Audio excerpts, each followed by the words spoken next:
What's up, guys, and welcome to another episode of the Powerhouse Mentality Podcast. I am your host. I am Caitlin Kenneth Smith, and today I have an incredible conversation with one of my good friends, Patty, who's also a Hidden Summit coach and now a Hyrax athlete.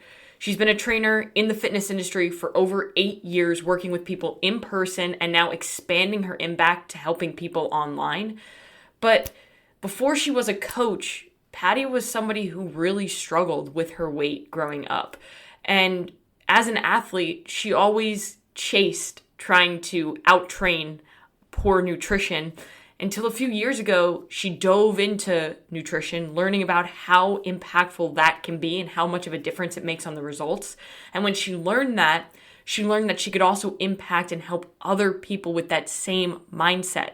So she went all in on nutrition, and then by starting 75 Hard and completing the Live Hard program, went all in on doing the inner work to improve her mindset, where she truly leveled up to an entirely different aspect than what she could have ever imagined. And now she went from chasing fat loss to chasing being an Olympic lifter to now going all in on becoming a Hyrax athlete. This girl's incredible, and I'm so excited for you guys to listen to this episode. Please do me a solid, share it, because people need to hear this message. Sit back, enjoy it.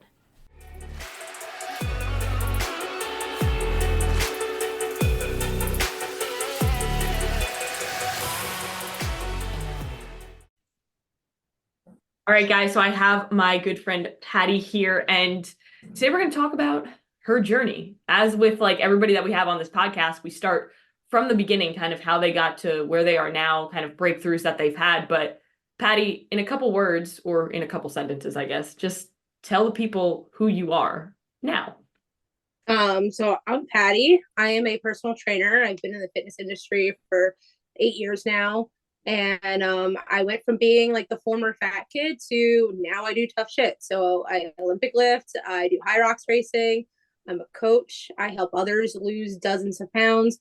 So, and I've helped over 100 people like drastically change lives. So when I'm not doing cool performance stuff, I'm also helping people actually move better. So I've worked with a lot of people with Parkinson's, have a heart transplant recipient client. So basically my goal is just to help people feel better. I love that. And I love like how you worded that. It's like I went from I was former fat kid to like now I'm a badass, basically. I love how you own it. Yeah, gotta. I mean, like I used to hate my nickname because it rhymed with fatty. People used to call me Fatty Patty. And now like, okay, like let's roll with it. Like I'm Patty because I defined what Patty is. Damn right. And like the best work that you can do is the inner work. And I think that's like been a big part of your journey. No, tremendously. That was like the missing piece for like the longest time. Yeah. So let's go back to where it all began. Like talk about Patty, the former fat kid, and how you got started with all of this. So I've been yo-yoer like with my weight for years. In high school, what really kicked it off was I gained so much that I got cut from basketball. And that was my first like love. I just love the sport. I was really good at it, good at foul shooting. And basically I got cut because I wasn't fast enough. And I was just like, that's not good. And I love sports. Like I'm competitive by nature. I'm a leader by nature. Like I want to do all the things. I'm that extrovert weirdo. And it's like everyone else in my family's like, where did you come from? And I'm just like super social. And essentially I gained so much weight going into high school that I just felt completely miserable, like a shell of myself. Mm-hmm. And so that was the first time I actually attempted my fitness journey, and I lost 55 pounds when I was in high school. Damn. So made all the sports teams again. I mean, I didn't do it healthy. It was just a lot of cutting calories. I mean, I was eating goldfish at 7 a.m., like volunteering and stuff like that. I mean, I basically lived off of carbs. But I cut back enough on my calories with all the soccer running, softball running. What was the other sport I played? I can't remember. But like I played like 3 varsity sports in high school. Yeah. So like with all that exercise, it kind of came off, but like never in a healthy way. Mm-hmm. And I think that's where so many people start, especially in high school. Like people just are like, well, I'll just eat less. Like our generation specifically, we'll just eat less and we have no idea like what protein is or anything. Because I did like the same basic thing is like, hey, I want to lose weight and I run a lot during cross country, so I'll just eat less of what I'm eating now. And I was eating like pancakes and granola bars and like fucking graham crackers all day long. But I lost weight because I was eating in a calorie deficit, I guess, you know? Yep. We're like so busy and you're constantly moving that like, hey, when you're 15, like things help you a little bit. Yeah, take advantage of that. And then from there, I mean, I lost that amount of weight. I felt great. And then I went off to Penn State and I thought I was going to become this forensic scientist and do autopsies and help people like get closure that way. And that was not, it was like a shell shock going to college. I became very depressed. At one point, like just felt so lost. I felt suicidally depressed. And like that was rough, like not knowing who you are, being in like a big pond now. Like you're used to Yeah. being the big fish in the little pond.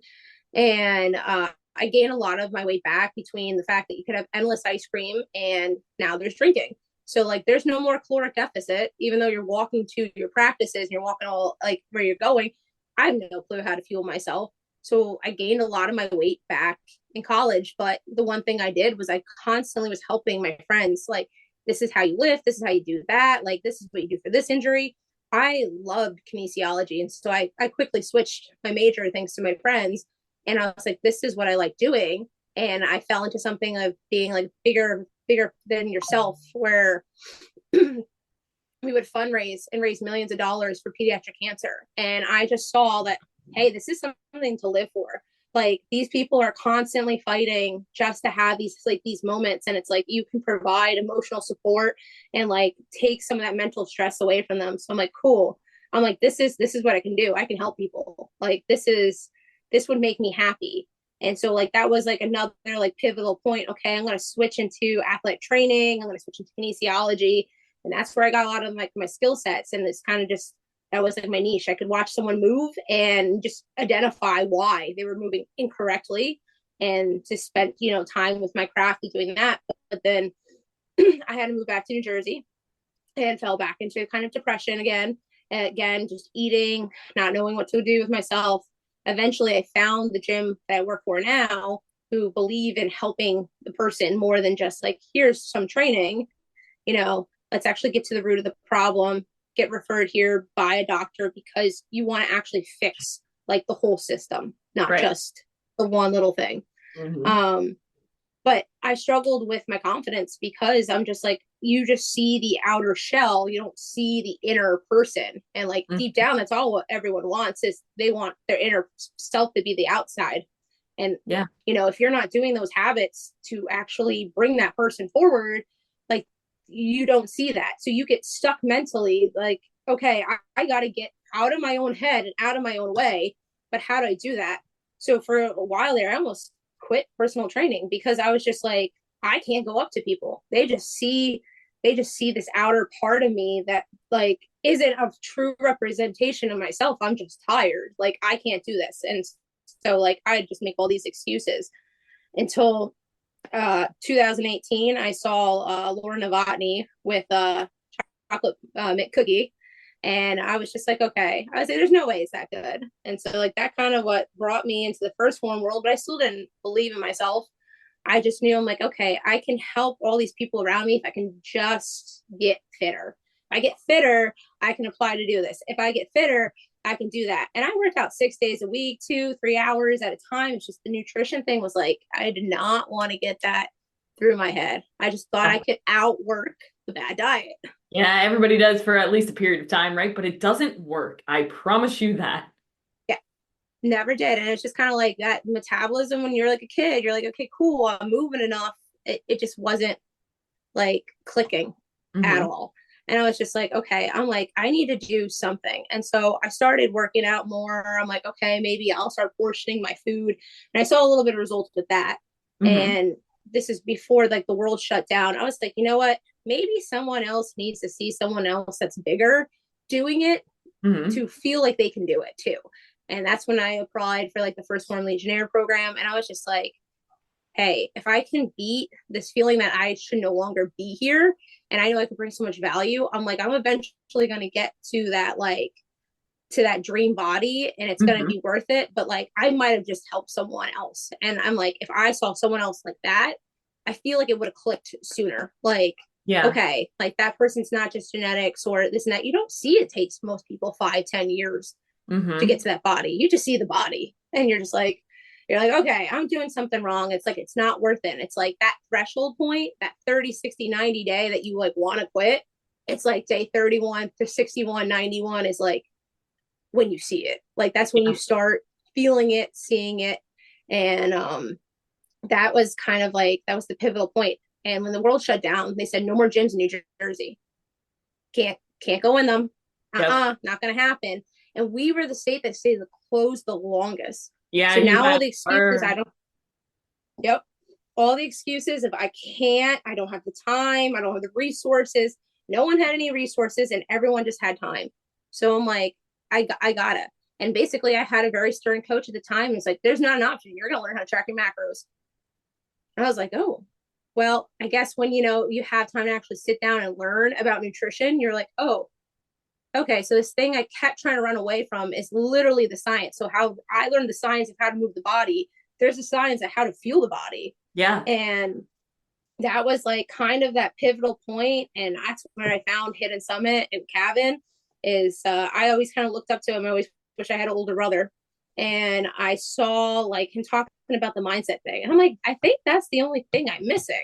I'm like, Yeah. where was I that got this confidence? nutrition thing, but like, Yeah. what about this other thing? Like, why do I keep almost sabotaging myself, right? Yep. It's just like that mindset thing. It's like, where was that confidence when you're a kid and you're so like this mishmash of outfit that doesn't make any sense, but you gotta wear it. Or Hmm. like you want that weird thing. It's just like as you get older, everyone keeps telling you when you're different or you work harder, it's not okay. You're weird. And instead of like, just pouring into like, I know what I'm doing, I know what's best for me, you move away from that. So I'm like, okay, there's a part where I stopped believing in myself because I have the vision. Like, Hmm. that's all I want to do is help people. So it's Yeah. just like, okay, it's like that one like last thing. And so between tracking the macros and going on the mindset huddles, it's just kind of like, okay, there's no end date mentality. It's not 3 weeks from now I get to have McDonald's again. It's like you're going to get up and you're going to challenge yourself and you're going to win. And then you're going to go to bed and you're going to wake up and you're going to challenge yourself again and you're going to win. And in a week from now, you're going to feel better than you did last Monday. And Yeah. then you're going to be able to run a little bit farther. You're going to be able to lift a little bit heavier. And it's basically like it was during the pandemic. It's like I watched as much nutrition possible. I walked my dog as many times as I could. And I did what I had with a single barbell and kettlebells, and the weight just started coming off. Yeah. And it was I just think like, so many I, people had that moment during, like, you had a choice during the COVID shutdown, right? You had a choice to yeah, either just like take it easy and like just fall into what the majority of people were doing, right? And gaining weight and not moving. Or a lot of people were like, this is my opportunity to really just go all in on myself and change my life. And it looks like you did exactly that. yeah. I mean, at the end of the day, we're all capable of incredible things, Yeah. but we want to take the comfort. Like, and that's like, if you can identify that weird security comfort blanket and just remove it, because like whatever you do to challenge yourself, you're not going to die. Like, you're not going to, like, it's going to be okay. Like, if you say no to the treat or you do this or you make yourself a little bit uncomfortable and like you eventually get almost like addicted to like, hey, can I level up again? Like, Yeah. where can I find that challenge? And so I got to meet Kevin for the first time in Brooklyn that summer. And I was like, okay, I want to help people on a bigger scale. Like, what am I doing? And he's like, help yourself first. He's like, Mm. you do it. And I was like, okay, I'm like, I can do that. And like, I kept going, kept grinding. And that fall, we had a flood that took my car. And I was just like, oh man, like this is going to set me back. I just did all this hard work. And I was just like, and now it's just like, I'm going to be like pinching again. And it's like, Mm. that's where you really test yourself. Like, when everything goes wrong, do you go back to your old habits or do you start forging a path to like move forward, figure out the solution to your problem? And I just kept going like forward. I was like, okay, like I'll figure out how to get to my clients. I'm not going to just like go and sit down and eat. And at that point, I was already like 4 years in from not eating fast food. And I was like, okay, I'm like, this is just another test. And I got invited out to first form for the first time. And like that basically sealed the deal when I walked in the door and people knew who I was. So I'm like, I am chipping away and making a Yeah. dent and making a name. And the most like satisfying thing is I won that trip on results I got someone else. Mm-hmm. And and and it's just like, wow, okay, like I actually attract a decent amount of people that look fitter than me, but like they just don't get what the next piece is to like level up.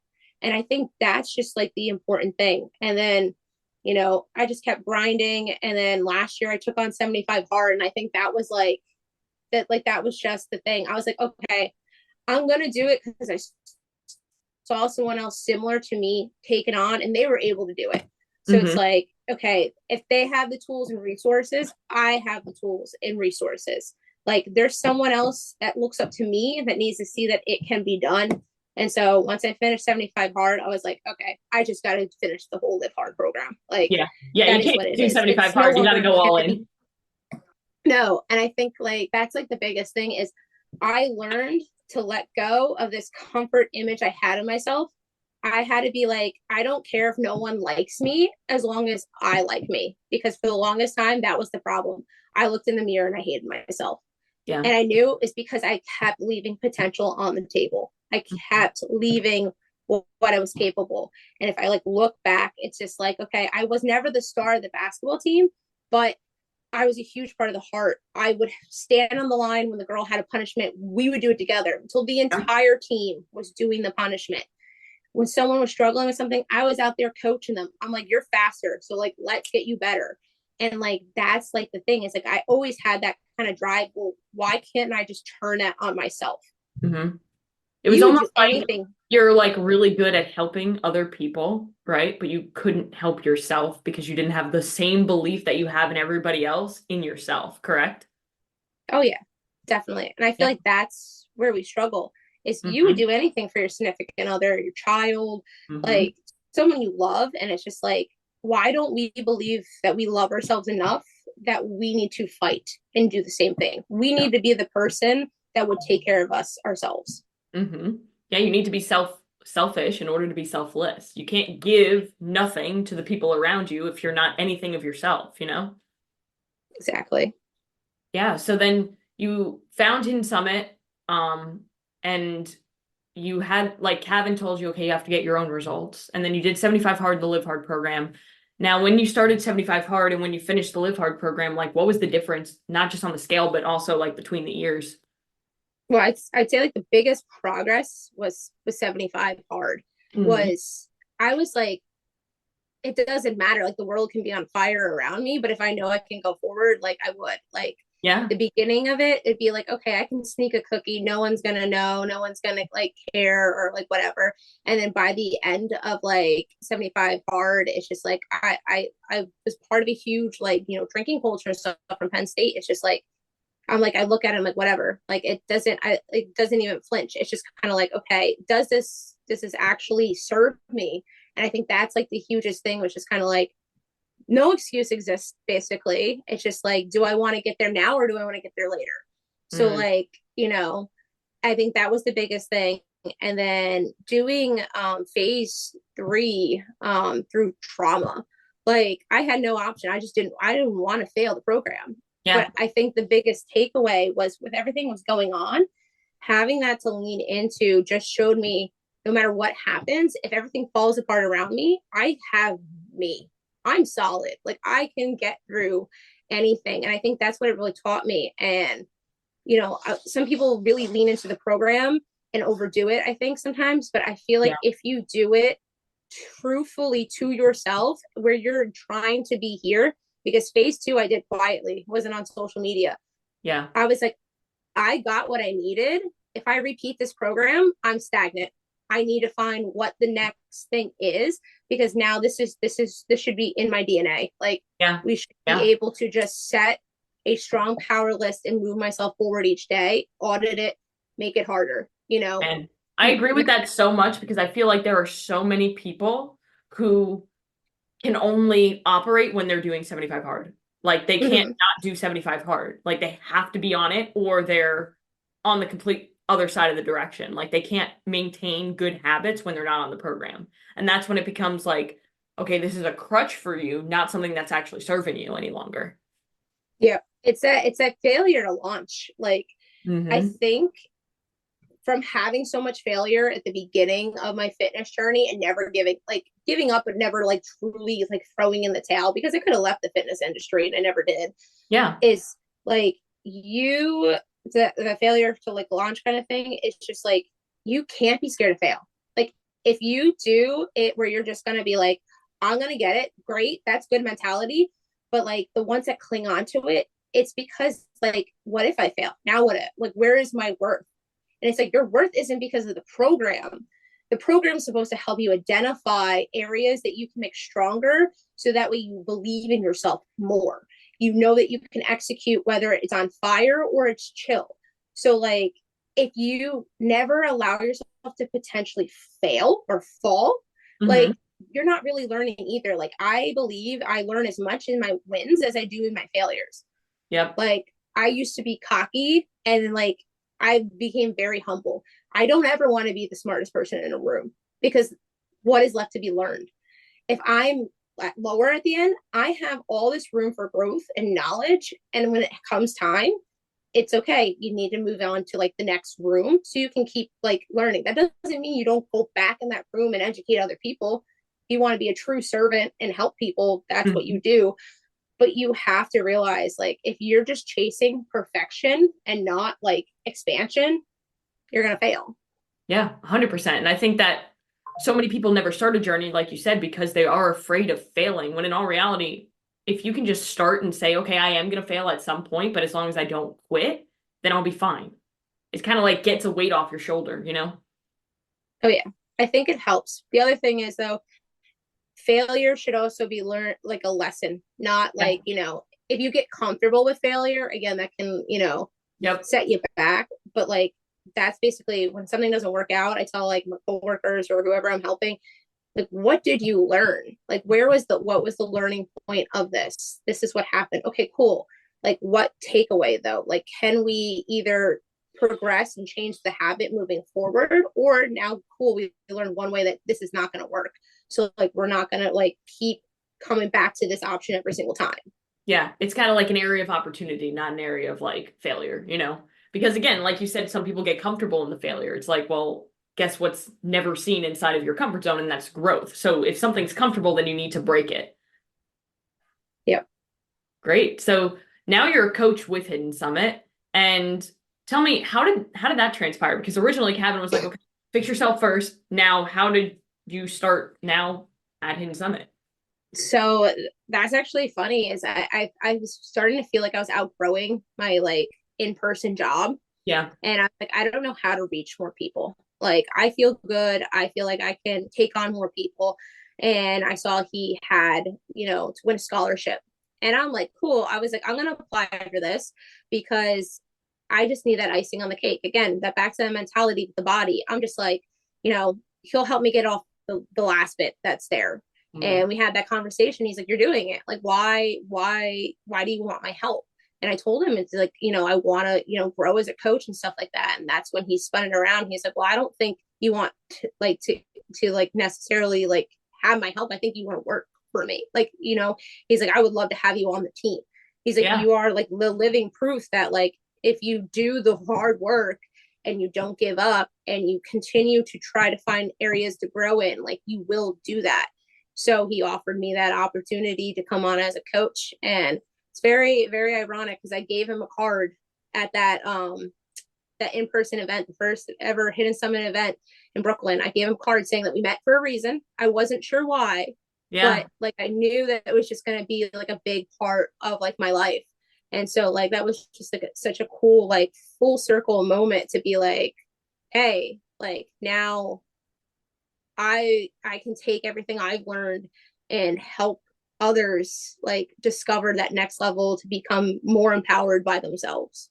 It's so crazy how that works. Like I'm a true believer that everything does happen for a reason, and like people step into your lives for a reason, and it wasn't just to like give you this, area where you can impact more people, but it was also like one person that you impact, they impact another and they impact another. And it's like a ripple effect that you got from just having a conversation with Kevin and getting outside of your comfort zone.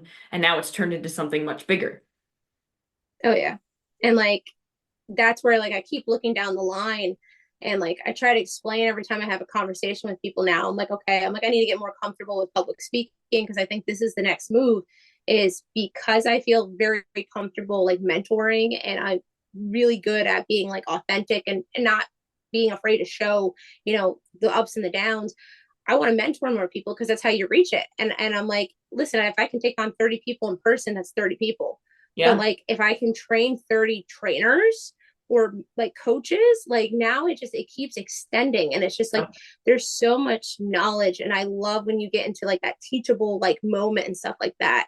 Like my face lights up and everyone laughs at me when they'll ask a question like, come on, like we're going on the floor, we're grabbing the resistance bands, we're doing this like this cool workshop thing, and like all the members like start stopping and like looking, and they're like what is going on, like what is this, what is that, and it's just like it's so cool. And then like you see the trainers like utilize it with people, and then they grow, and just like it impacts people at the whole new level. Like I don't think anyone really was doing that much neuromuscular reactive training.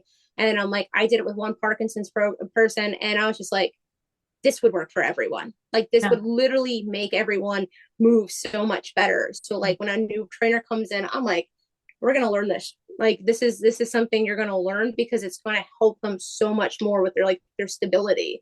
So it's just like cool. And I get the chills when I talk about it, because it's just like, I get so passionate about what I do. Yeah. When I see that ripple effect, it's like, okay, like there's a reason I didn't leave, and there's a reason why every person's here. Yeah. And it's so clear that you're passionate about it, which is why I wanted to have you on the podcast, because I know how passionate you are about what you do.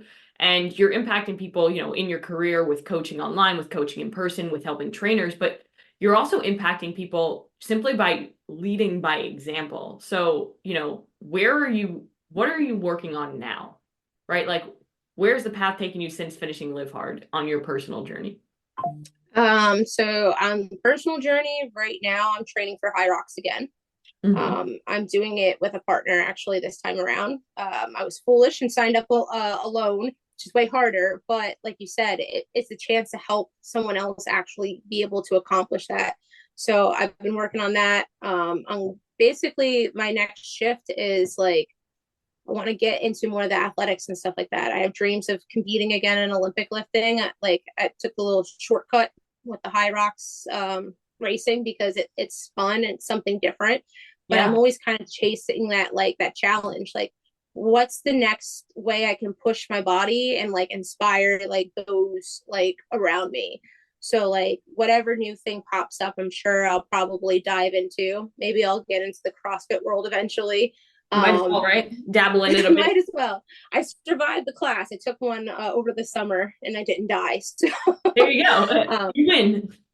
But my focus is like, it's really has shifted away from just losing weight and just, building that body composition, because honestly, and it takes care of itself. Like when you have the muscle mass there, your metabolism is just so much better. And, it really does take care of itself. But at the end of the day, you don't go, cool, I lost 5 pounds, I'm so proud of myself. It's, hey, I ran a 2-hour race with no proper running training, and I felt amazing, because all I kept picturing was the girl on the sideline, like not playing in the basketball game, the girl getting turned away from the team the one year, because it's just like there's so many no's, and it's just like this was a yes.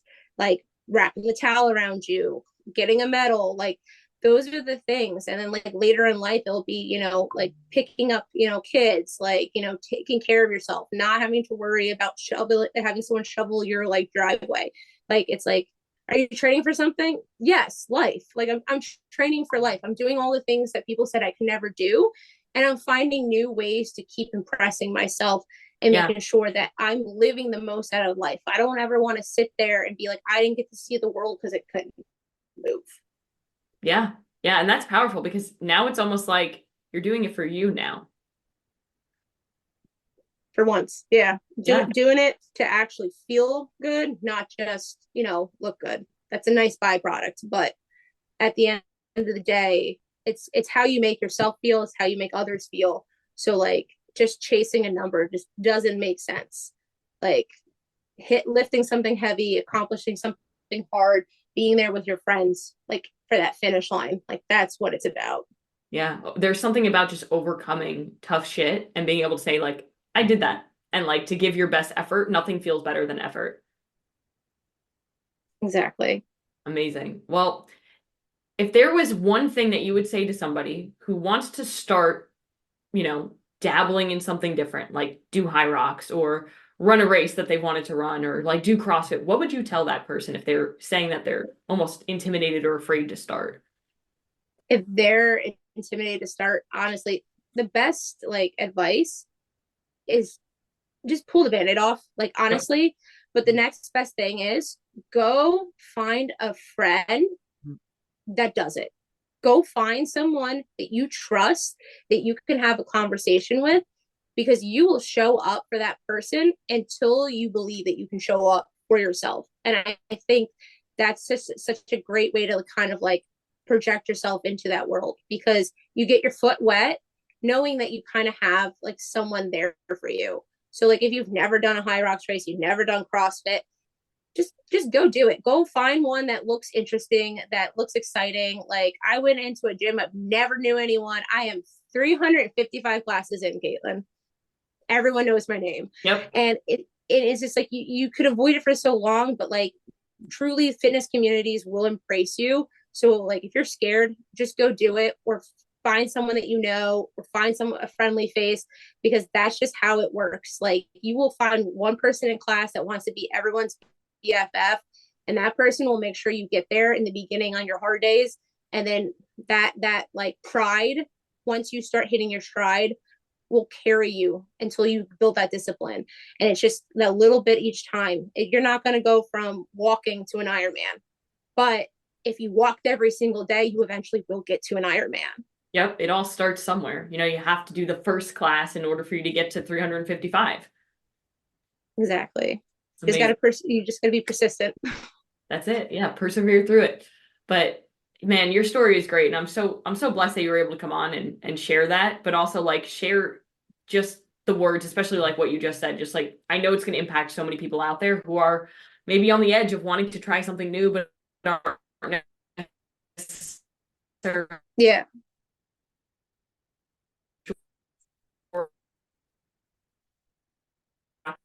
confident in themselves.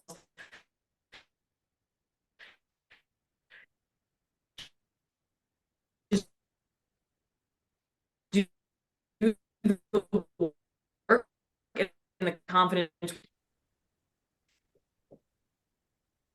you hear me? It's going in and out. Can you hear me now?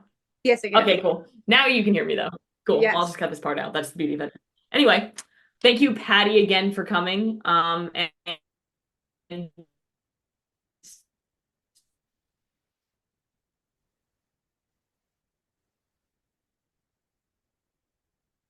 you guys make